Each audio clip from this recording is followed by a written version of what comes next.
ईमान, उम्मीद, मोहब्बत ये तीनों मिल जाएं तो हो जाती है रोशन राहें, रोशन राहें, रोशन राहें, रोशन राहें, रोशन राहें।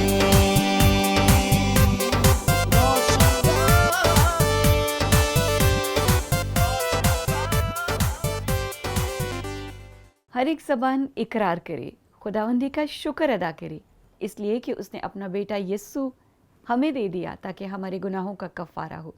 और आज दिन है ये कहने का, हालेलुया।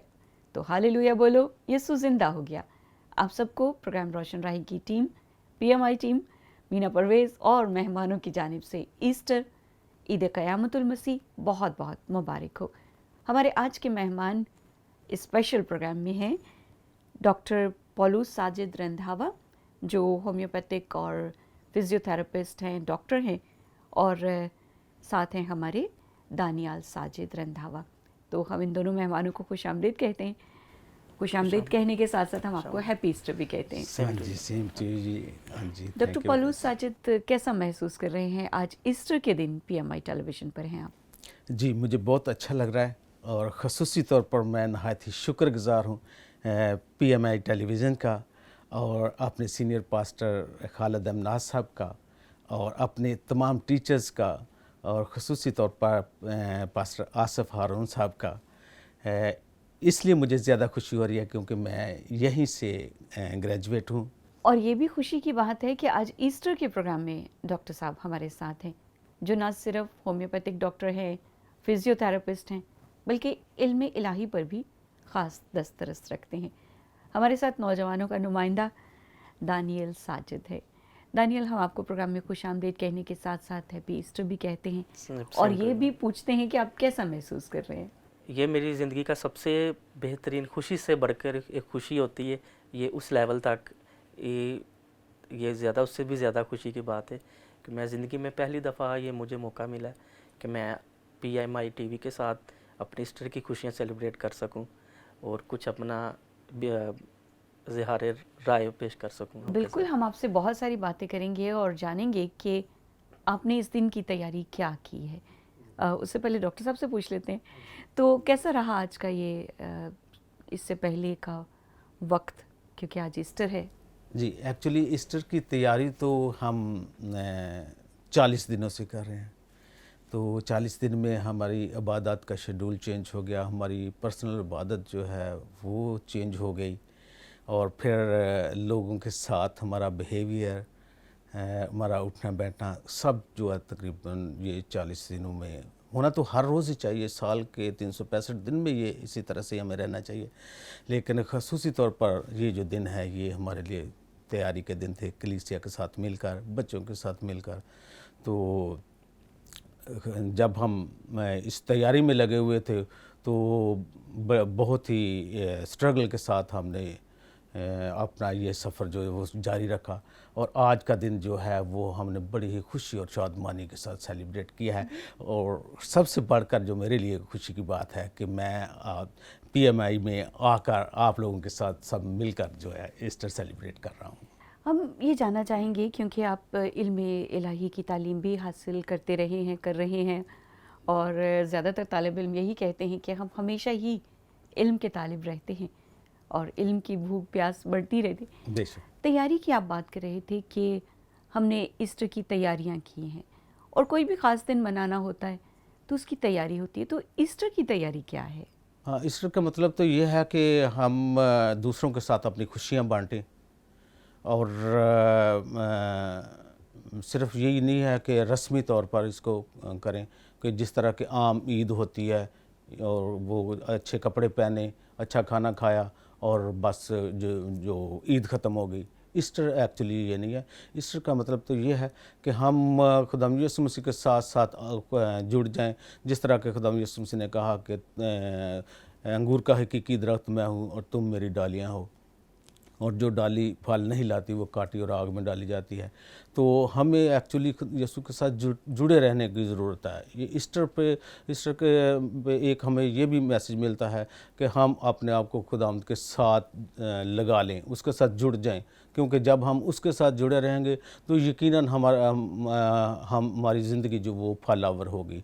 क्योंकि जिस तरह से दरख्त जो टहनी जब तक दरख्त के साथ है वो सरसब्ज रहती है और फल लाती है, तो इसी तरह जब हम यीशु के साथ जुड़ जाते हैं तो हमारी जो ज़िंदगी है रोज़ बरोज़ जो ना वो तरक्की करती जाती है। और यही है कि हमें जो ये कुव्वत है वो यीशु से मिलती है और हमारी ज़िंदगी जो फलावर होती है। दानियल, आपसे जानना चाहेंगे कि आप नौजवान जब ईस्टर को सेलिब्रेट करते हैं, उसकी तैयारी करते हैं, तो कैसा महसूस करते हैं कि ये हर एक का इनफरादी है ना, कि यीशु मसीह ने उसके लिए सलीब पर जान दी और फिर मुर्दों में से जी उठा? जी हाँ, ये एक्चुअली हमारे कुछ नौजवान हैं, कुछ साथी ऐसे हैं जिनको असल में पता ही नहीं है ये चीज़ कि आखिर ईस्टर है क्या। ईस्टर का हम सिर्फ एक यूजुअली तौर पर जैसे दूसरे फेस्टिवल्स सेलिब्रेट करते हैं ऐसे ही हम ये सेलिब्रेट कर रहे होते हैं। इससे पहले ना तो कोई तैयारी होती है, ना कोई हम चर्चेज अटेंड करते हैं। सिर्फ संडे वाले दिन आए, चर्च अटेंड किया, कपड़े पहने और खाए पिए। It's not Easter. ईस्टर के लिए आपको 40 दिन दिए जाते हैं तैयारी के लिए। इसमें आपने अपने आप में को तैयार करना होता है, ठीक है। कुछ मेरे एक दोस्त हैं, वो अक्सर एक बात कहते होते हैं कि ये जो हमें 40 दिन मिले हैं, ये 40 दिन समझ ले आपके पूरे साल का कफ़ारा होता है। कि अगर आपने ये 40 दिन ठीक तरीके से गुजार लिए तो 40 दिन काफ़ी होते हैं कि आपकी ज़िंदगी में चेंज आने के लिए। तो अगर हम डेली भी 1% अपनी लाइफ में चेंज लेके आएँ तो 40 दिन तक हम इस काबिल हो जाते हैं कि ईस्टर की जो एक्चुअल खुशियाँ उसको सेलिब्रेट कर सकें। असल में खुदावंद यीशु मसीह ने हमें हमारे लिए जान कुर्बान करके हमें वो इख्तियार बख्श दिया है जो किसी और को नहीं बख्शा गया। हमें उन्होंने ये इख्तियार बख्शा कि हम डायरेक्ट दुआ करते हुए ऐ बाप कह के पुकार सकते हैं। इससे ज़्यादा बड़ा शरफ़ दुनिया में किसी कौम को नहीं, किसी और चीज़ किसी को नहीं है। क्योंकि जितनी खुल के हम बात अपने बाप से कर लेते हैं, फ्रेंडली तौर पर हर बात कर लेते हैं, ऐसे हम किसी और के साथ नहीं कर सकते। और बाप चाहे जैसे मर्ज़ी हालात हों, जैसे मर्ज़ी कंडीशंस हो, आपकी हर ख्वाहिश को पूरी करता है। ऐसे ही हमारा आसमानी बाप है, वो भी आपकी हर जायज़ ख्वाहिश को पूरी करता है। हाँ, कुछ देर हो सकती है, कुछ दुआएं रुकी होती हैं, वो असल वक़्त का इंतज़ार करती होती हैं कि वो किस वक़्त आपको इसकी नीड होती है। असल में वो कहते हैं कि अगर आप एक दम से उस पीक लेवल पे पहुंच जाए तो आप में ईगो आ जाती है, अनापरस्ती का आप शिकार हो जाते हैं। वो खुदा को नहीं पसंद। इसलिए खुदा आपको उस लेवल तक पहुंचाने के लिए आप में पहले वो स्किल्स पैदा करता है कि आप में वो स्किल्स हो। जब आप में वो स्किल्स पैदा हो जाएंगी तो फिर आपको वो ऑटोमेटिकली वो अचीव कर सकते हैं चीज़ें। तो मेरी यही है कि ये असल हम क्रिश्चियंस हैं, हम इस फील्ड में निकलते हैं, मार्केट्स में जाते हैं, तो जैसे हमें बताया जाता है ये बिल्कुल उससे ओपोजिट चीज़ है। कुछ अच्छे लोग भी मिलते हैं, कुछ बुरे भी मिलते हैं जो आपको पुल आउट करते हैं, कुछ आपको सपोर्ट भी करते हैं, लेकिन आपने घबराना नहीं है। हाँ जी, हर चीज़ ज़िंदगी का हिस्सा है, साथ साथ लेकर चलनी है। तो ये है कि आप ये नहीं, मैं कहता कि आप अंजील्स पकड़ लें और मुनादी करना शुरू कर दें। इसके अलावा भी आप अपने किरदार से इस कौम में रह के आप अपने किरदार से, अपनी बातचीत से, अपने रवैये से आप अपने एटलीस्ट जो भी आपको काम मिला है, जिस किस्म का भी ऑफिशियली वर्क है या कोई लेबर का, वो अपने 100% उसको दें। हाँ, ताकि लोग आपको जाने कि ये मसीही का मानने वाला है और ये अपने काम के साथ भी इसकी रियलिटी साबित हो। बिल्कुल सही। और जब यीशु मसीह मुर्दों में से जी उठा तो फिर ये वक्त सोने का नहीं बल्कि इंजील की मुनादी का भी है, ये बताने का कि यीशु मसीह ने हमारे लिए वो अज़ली कफ़ारा दे दिया है कि अब हम उसके बेटे और बेटियां हैं और कभी भी उसके पास जा सकते हैं। मैं समझती हूँ डॉक्टर पॉलूस के हमारी जो ईस्टर की ईद है जिसे हम ईद क़यामतुल मसीह कहते हैं, ये क्रिसमस से भी बड़ी ईद है जी, क्योंकि वहाँ पर यीशु अल मसीह दुनिया में आए और ईस्टर के वक्त वो काम मुकम्मल करके जी उठे। जी बिल्कुल, आपने सही फरमाया। एक्चुअली क्रिसमस जो है वो तो है एक एक दिन मुकर्रर है, वो दिन है खुदावंद यीशु मसीह की पैदाइश का दिन। तो वो दिन जो है ना, वो मतलब 25 दिसंबर से नहीं है, ये दिन तो मुकर्रर अज़ल से था, जब कि खुदा ने इंसान को बनाया।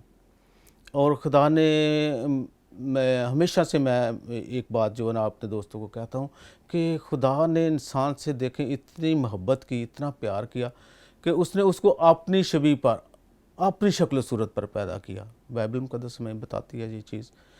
तो इंसान का जो अभी हम अगर देखें मौजूदा हालात में भी, तो हम सबसे ज़्यादा प्यार अपने आप से करते हैं। वो किस तरह साबित होता है कि जब भी हम थोड़ा सा देखते हैं ना कि हमें कोई शक हो रहा है कि हमारे चेहरे पे कुछ लगा है या कुछ बाल सही है नहीं है या कुछ इस, हम फ़ौरन आईने के सामने जाते हैं और अपने आप को, अपने चेहरे को जो है ना वो खूबसूरत बनाने की कोशिश करते हैं, अपनी छवि को खूबसूरत बनाने की कोशिश करते हैं। बेशक जो स्कॉलर हैं इसको और तरह से भी बयान करते होंगे, लेकिन मैं इसको समझता हूँ कि जिस तरह के खुदा ने इंसान को अपनी शक्ल पर, अपनी सूरत पर पैदा किया, तो फिर वो कैसा खूबसूरत होगा।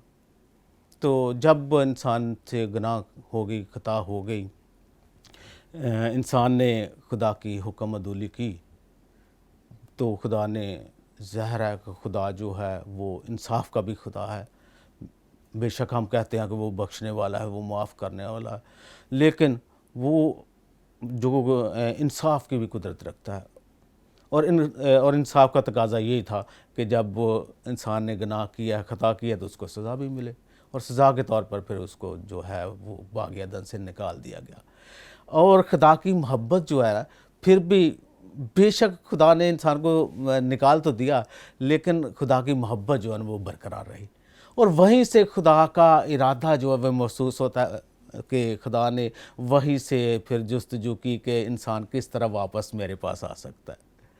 तो उसके बाद फिर बेशुमार लोग आए, खुदा के लोग आए, नबी पैगंबर आए, तो उन्होंने आके तरीके बताए हमें, बहुत सारे तरीके बताए, लेकिन वो तरीके जो है ना वो नाकाफ़ी थे।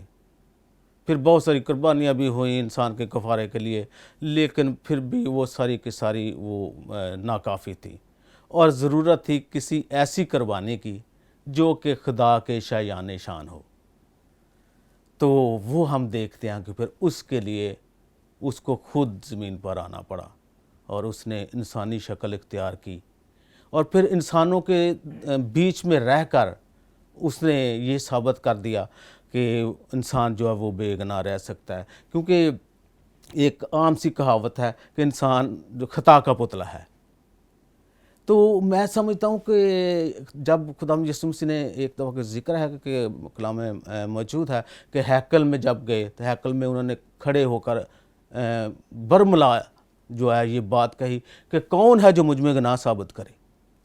तो ये जो कहावत है ये तो वहाँ ख़त्म हो गई कि इंसान गुनाह का पुतला है, खता का पुतला है, क्योंकि वो उसने ज़िंदगी दुनिया में रहते हुए इंसान बनकर इंसान जैसी सब कुछ, मतलब उसी माहौल में खुदा यीशु मसीह बड़े, अपने माँ बाप के ताबे रहे, अपने अड़ोस पड़ोस में गली मोहल्लों में खेले, लेकिन उसके बावजूद भी, हालांकि खुदा यीशु मसीह के बहुत सारे उस वक्त दुश्मन बन चुके थे, तो अगर उसमें कोई खता होती तो ज़रूर कोई ना कोई खड़ा होकर उसकी निशानदेही करता, लेकिन वो लाखता रहे। तो फिर उस लाखता के को खुद अपनी जान का नजराना पेश करना पड़ा उस वो कफ़ारे के लिए, ताकि वो जो रिश्ता बाग़ अदन में टूट गया था उसको बहाल करे। तो ये जो ईस्टर है असल में ये है उस कफ़ारे का नाम जो कि यीशु ने सलीब पर हमारे लिए बहाया, और हमारा मिलाप जो है वो हम आसमानी बाप के साथ करवा दिया। बिल्कुल, हमारा मिलाप खुदा के साथ यीशु मसीह ने कराया। और कलाम कहता है कि खुदा ने दुनिया से ऐसी मोहब्बत की कि अपना इकलौता बेटा बख्श दिया, ताकि जो कोई उस पर ईमान लाए हलाक ना हो बल्कि हमेशा की ज़िंदगी पाए।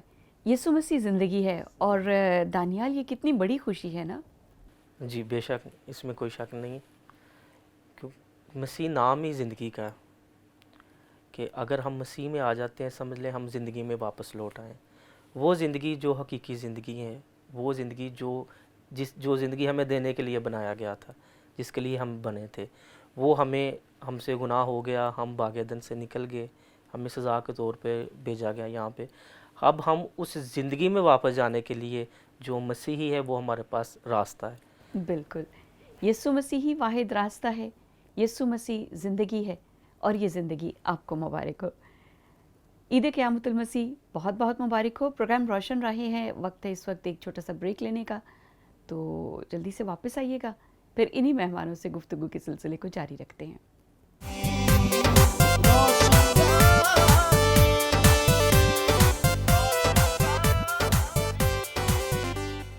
Welcome back after the break. Programme Roshan Raahein हैं, मैं हूँ प्रोग्राम की मेज़बान मीना परवेज़ और हमारे साथ हैं डॉक्टर पौलुस साजिद रंधावा और दानियाल साजिद रंधावा। ईस्टर के हवाले से खुसूसी बातचीत चल रही है। सभी बहुत खुश हैं क्योंकि ज़िंदगी देने वाले ने हमारे लिए अपनी जान दी और हमें खुदा के इस कदर करीब कर दिया कि हम उसे बाप कहकर पुकार सकते हैं। तो शुक्र हो खुदावंद के सारे इंतज़ाम के लिए। ईस्टर अच्छी तरह सेलिब्रेट करना है तो इसे और ज़्यादा महसूस करना पड़ेगा। जी बिल्कुल ऐसे ही है। ईस्टर के हमने जो ईस्टर को सेलिब्रेट किया, हमने अपने ख़ानदानी तौर पर तो इसको सेलिब्रेट किया है, वो अपने बच्चों के साथ मिलकर, घर वालों के साथ मिलकर। इसके साथ साथ हमने, हमारा एक अदारा है मज़दूर बच्चों का अदारा बराए बहाली मज़दूरा, तो उसमें हमारे पास डिसेबल बच्चे हैं। तो इस अदारे का मकसद क्या है? हम इन बच्चों को ये 3 ग्रुप है हमारे पास। इनको एक तो वो बच्चे हैं जिनका इलाज जो है वो मुमकिन है, और एक यही बच्चे उस स्टेज तक पहुंच जाते हैं जहां पे इनका इलाज नहीं हो पाता। उन बच्चों को हम कहते हैं इनकी हम बहाली कर सकते हैं, यानी इनकी रिहेबिलिटेशन कर सकते हैं। और एक जो इसके बाद का लेवल आ जाता है वो ये आता है कि जो कुछ इनके साथ होना था वो हो चुका है, अब इन्होंने बाकी ज़िंदगी जो गुजारनी है वो किस तरह से गुजारनी है। उसमें इनको रोज़गार की भी ज़रूरत है, सहारों की भी ज़रूरत है, काम काज की भी ज़रूरत है। तो उसके लिए हम उनको तो मोटिवेट करते हैं और इनके मुख्तलिफ़ इदारों में इनके रोज़गार के लिए इनकी हेल्प करते हैं। तो आज का जो दिन है, हमने वो हमारे पास जो बच्चे थे उनके साथ हमने सेलिब्रेट किया है, उनके साथ हमने ईस्टर की खुशियाँ बांटी हैं, तो हमें भी बड़ा अच्छा लगा है और बच्चे भी हमारे जो बहुत खुश थे आज। ये बड़ी खुशी की बात है कि आप ईस्टर की खुशी मना रहे हैं उनके साथ जिनसे खुशियाँ बहुत दूर हैं। और फिर जैसे बात कर रहे हैं डॉक्टर साहब के बहाली माजूरा का अदारा है और बच्चों को तंदुरुस्ती की ज़रूरत है, सेहतयाबी की ज़रूरत है, और हम यीशु मसीह की ज़मीनी ज़िंदगी की सारी खिदमत में ये देखते हैं कि यीशु ने हाथ रखा, शिफा बख्श दी, तो वो शिफा देने पर कादिर है। और हमारी ज़िम्मेदारी ये है कि हम यीशु की खिदमत को, उसकी मुनादी को आम करें। जी बिल्कुल। तो अच्छा लगा कि आपका ईस्टर ये था कि आप उनके साथ खिदमत कर रहे हैं। और दानियल, आपके लिए आज का दिन? आज का दिन हमने वही सेम, जैसे हमने सुबह चर्च की बाद में शरीक हुए, फिर उसके बाद सेंटर में आ गए मज़दूर बच्चों के, तो वो मैं साथ खुद रन करवा रहा हूँ। मैं वहाँ पे एज ए जनरल सेक्रेटरी हूँ अदारा बराए बहाली मज़दूरों। तो हमने फिर ये चीज़ें, अपनी खुशी अपने तक महदूद नहीं रखी, हमने इसको और मज़ीद आगे वसी करने की कोशिश की है। दानियल, क्योंकि ईस्टर के हवाले से हम ख़ास बातें कर रहे थे तो हमने बहुत कम बात की कि आप कौन हैं, क्या करते हैं, कहाँ से पढ़ा, ये वगैरह वगैरह। तो दानियल बताइए कि इस वक्त आप अदारा बहाली माजूरा में क्या कर रहे हैं? मैं इस इदारे में एज ए जनरल सेक्रेटरी काम कर रहा हूँ। मैं बच्चों को लाने से लेके, घर से निकालने से लेके, उनको उनके इलाज तक का सारा जितना भी वो सब मैं मेरे अंडर हो रहा है ये चीज़ें। डॉक्टर पौलुस, मुश्किल नहीं होता वालिदैन के लिए ये बात कबूल करना कि उनके बच्चे में कोई ऐसी खामी है कि उसे डॉक्टर की ज़रूरत है, फिर उन्हें कायल करना, लेकर आना? जी, आपने बहुत अच्छा सवाल किया। असल में हमारे लिए भी जो सबसे बड़ा मसला होता है वो यही है कि वालिदैन जो है वो अपने बच्चे को ये मानने के लिए तैयार ही नहीं है कि हमारा बच्चा जो है मज़दूर है। शुरू में तो वो यकीनन जब वो डॉक्टरों के पास लेके जाते हैं तो तकरीबन तमाम डॉक्टर जो है ये बात उनको बता देते हैं। ख़ुसूसी तौर पर ये जो हमारे CP चाइल्ड होते हैं, यानी सेरिब्रल पॉलिसी वाले, तो इनको तो जब भी किसी डॉक्टर के पास ले जाता है तो एक दो छोटे मोटे टेस्ट होते हैं जिससे ये पता चल जाता है, और उस वक्त डॉक्टर यकीनन उनको बताते हैं। लेकिन वालिदैन जो है वो उस बच्चे को ये बात मानने के लिए तैयार नहीं है कि हमारा बच्चा जो है वो माजूर है। दूसरी बात ये है कि जब अगर उसके बाद फिर जब थोड़ा सा बच्चा ग्रोथ करता है और जब उनको पता चलता है कि वो थोड़ा थोड़ा वो इस कंडीशन में आ जाते हैं कि वो उनको मानना पड़े कि ये बच्चा हमारा मजदूर, फिर वो उसको बजाय कि डॉक्टर के पास वापस जाने के या डॉक्टरों से रब्ता करें, वो उसको छुपाना शुरू कर देते हैं। और घरों में भी यहाँ तक कि अड़ोस पड़ोस वालों को भी पता नहीं होता कि इनका बच्चा मजदूर है। एक तो ये बात है कि बहुत सारे लोगों से जब हम इस तरह के सवाल करते हैं तो हमारे तजर्बे की ये बात है कि लोग इसको समझते हैं ये हमारी गुनाह का या हमारी ख़ता का नतीजा है कि ये बच्चा जो इस तरह से हो गया, तो वो शर्मिंदगी महसूस करते हैं कि लोग अगर ये बच्चे को देखेंगे कि इनका बच्चा इस तरह से है तो फिर हमें क्या कहेंगे, तो इसलिए लोग उसको छुपाते हैं। और वो छुपाना ही जो असल में वो बच्चे का जो ना वो उसकी ज़िंदगी बर्बाद कर देता है, क्योंकि वो ना तो उसको डॉक्टर के पास ले जाते हैं ना उसकी ट्रीटमेंट होती है, तो वो बच्चा बिगड़ता बिगड़ता बहुत ज़्यादा बिगड़ जाता है। और शुरू में हमने जब अपना सेंटर शुरू किया तो उसमें हमने सर्वे किया, हमने खुद जाकर, मैं मेरी मिसेस भी जो मेडिकल में है, तो शुरू में ये हमने खुद किया क्योंकि हमारे इतने ज़्यादा वसाइल नहीं थे कि हम जो है स्टाफ हायर करते और उनको सैलरियाँ दे सकते। तो इसलिए हमने, क्योंकि ये हमारा जो ये मकसद था कि हमने जो इन बच्चों की खिदमत करनी है, तो उसमें मैं, मेरी वाइफ, मेरे दोनों बच्चे दानियाल और इससे एक बड़ा है दानिश, हम चारों ही सर्वे पे जाते थे। डोर टू डोर हमने सर्वे किया और हमें पता चल जाता था कहीं ना कहीं से जी फ़लाँ घर में कोई बच्चा है। तो जब उसी घर में जाके पूछते थे तो घर वाले इनकार कर देते थे, नहीं जी हमारा कोई ऐसा कोई बच्चा नहीं है। तो बड़ा मुश्किल होता था फिर, लेकिन क्योंकि हमने तो ये तहैया किया था तो ज़ाहिर है कि हमने तो ये काम करना, हम बार बार आस्ता आस्ता उनको मोटिवेट करते थे, उनके साथ रिलेशन बना लेते थे, फिर आस्ता आस्ता हम बच्चों तक पहुंच जाते थे। तो इसलिए हमारे माशरे में जो ये बात चली हुई है कि ये बच्चे जो है वो किसी गुनाह का नतीजा है, तो मैं समझता हूँ कि ऐसा कुछ नहीं है, क्योंकि खुदाम यीशु मसीह ने भी एक मिसाल में कहा है कि जब एक पैदाइशी अंधा था तो शागिर्द खुदाम यीशु मसीह के साथ जा रहे, तो जब उन्होंने देखा तो फिर उन्होंने खुदाम यीशु मसीह से सवाल किया कि उस्ताद क्या ये इसके गुनाह थे या इसके माँ बाप के गुनाह थे कि ये अंधा पैदा हुआ। तो उस वक्त खुदाम यीशु मसीह ने कहा कि ना तो इसके गुनाह थे और ना ही इसके माँ बाप के गुनाह थे, बल्कि ये इसलिए पैदा हो कि खुदा का जलाल ज़ाहिर हो। तो ये चीज़ें जो जब हम देखते हैं तो ये हम लोगों को बताने की कोशिश करते हैं। एक और भी मैं बताना चाहूँगा कि एक फैमिली है चक जुमरा से, चमड़ा मंडी में, उनके जो 3 बच्चे हैं, तीनों बच्चे जो उनके माजूर हैं, तो वो मेरे पास आए सेंटर में। तो उसकी वालदा जो बहुत ज़्यादा रो रही थी, तो कह रहे थे कि जी ये जो हमारे गुनाहों का नतीजा था कि ये हमारे बच्चे इस तरह से हो गए। तो इत्तेफाक से मेरे दोनों बेटे उस वक्त मेरे पास ही खेल रहे थे, ये छोटे थे, हम इनको सेंटर में साथ ही ले जाते थे। तो इनकी तरफ मैंने इशारा करके देखा, बताया उसको, मैंने कहा ये दोनों बेटे मेरे हैं, और अगर ये तो गुनाह का नतीजा होता या गुनाहों तो की हम सज़ा तो होती बहुत तो सबसे गुनहगार हैं। पहले मेरे बच्चे ये दोनों जो है ना ये मजूर होते। ये इसमें कोई ऐसा इशू नहीं है, कोई ऐसी बात नहीं है कि ये गुनाह का नतीजा होता है। तो और ये बात डॉक्टर साहब देखिए, आज ईस्टर है और हम इसी बात पर गौर कर रहे हैं कि इंसान खता का पुतला है और उसे यीशु मसीह की ज़रूरत है, जी और यीशु मसीह ने गुनाहों का कफ़ारा दिया है। बहुत अच्छा लगा इनके तजर्बात सुनकर। कुछ तजर्बात दानियल आपके भी हैं? जी, जैसे पास्टर साहब बता रहे हैं कि कुछ लोग ऐसे भी हमें मिलते हैं जो हमें इवन के मारने तक भी आते रहे कि आप हमारे घर में किस लिए आ रहे हैं, हमें कोई इलाज नहीं करवाना, हमारा बच्चा जैसा है वैसा ही हमें ठीक है, हम इसको नहीं ठीक करवाना चाहते, आप हमारे पास नहीं आए। हमारे लिए स्टार्टिंग में बहुत मुश्किल हुआ उनको कन्विंस करना, उनको मोटिवेट करना कि इसका इलाज करवाएं, ये भी इसका हक़ है, जैसे आपके दूसरे बच्चों का हक़ है। अगर दूसरा बच्चा आपका बीमार हो जाता है, बुखार हो जाता है, कोई मसला हो जाता है, तो आप उसकी ट्रीटमेंट भी करवाते हैं, तो आपका फ़र्ज़ है कि आप इनकी भी ट्रीटमेंट करवाएं। इनके ज़्यादा फ़राइज़ हैं आप ख़ास तवज्जो चाहिए। जी हाँ जी, ये इनको स्पेशल चाइल्ड इसलिए कहा गया है कि ये कुछ ख़ास हैं।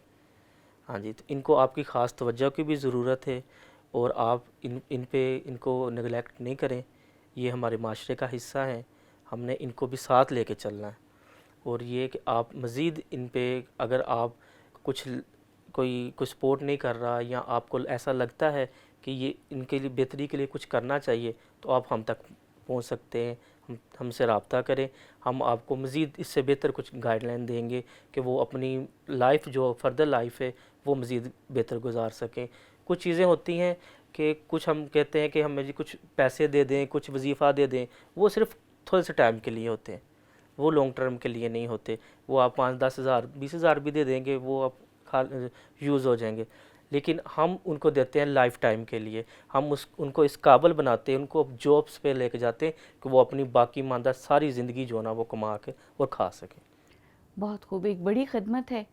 जैसे बात कर रही थी कि आईना देखकर हम अपनी गलतियां दुरुस्त करते हैं, वैसे ही जहाँ कोई मरीज़ है, डॉक्टर की ज़रूरत है, और आप देखते हैं कि इर्द गिर्द किसी को जो माजूर है और ज़रूरत है डॉक्टर पॉलूस साजिद रंधावा की और दानियल साजिद रंधावा की, तो ज़रूर कॉल कीजिएगा, बताइएगा। अब आते हैं डॉक्टर पॉलूस साजिद रंधावा, आपकी उस खिदमत की तरफ।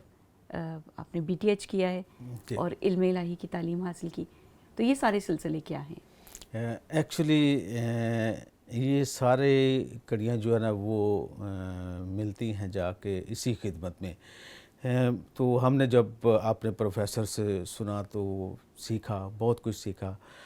असल में ये मैं शुरू से बयान करना बताना चाहता चाहते हैं, हूँ। बिल्कुल जी। मौका है, और तो बताइए। पहले जब मैं फ़र्स्ट टाइम पे सेमिनरी मैंने ज्वाइन की, सदाए पाकिस्तान मैंने ज्वाइन किया, वहाँ से मैंने जो डिप्लोमा किया, तो उससे पहले मैं बड़े जोश में था कि मैं तो एक और मैं बात बताना चाहता हूँ कि मेरे वालिद जो है कैथलिक कैटेकिस्ट हैं, अब वो वफ़ात पा चुके हैं।